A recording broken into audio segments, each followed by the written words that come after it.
আমলিকের কথা বলছি, বিএমপির কথা বলছি, জামাতের কথা বলছি নি, জাতীয় পার্টির কথা বলছি না। না, আমিও তো কোনো দলের কথা বলি নাই, কারণ আমি কোনো দলের পক্ষে না। আমি তো তার পক্ষে যারা বাংলার জমিনে কোরআনের আইন চালু করবে। আমলিগ বুঝি না, বিএমপি বুঝি না, জামাত বুঝি না, চরমনাই বুঝি না। তাদেরকে ক্ষমতায় আনেন যারা কায়েম করবে কোরআন। কারণটা কি বান্দা?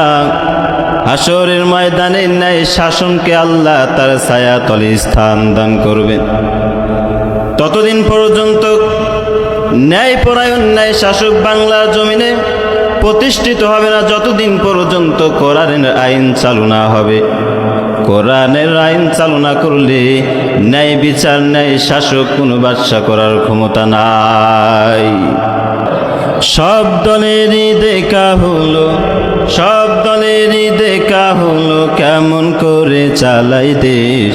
আগামীতে চাই যে দেখতে আল কোরআনের বাংলাদেশ। দেখতে চান কি চান না? এমন শাসক চাই যে দেশে দুঃখ সবার বোঝে, গরিব দুঃখীর বাড়ি বাড়ি দুঃখ কষ্ট খোঁজে রে, দুঃখ কষ্ট খোঁজে।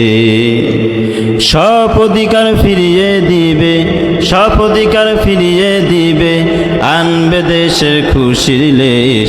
আগামীতে চাই যে দেখতে আল কোরআনের বাংলাদেশ।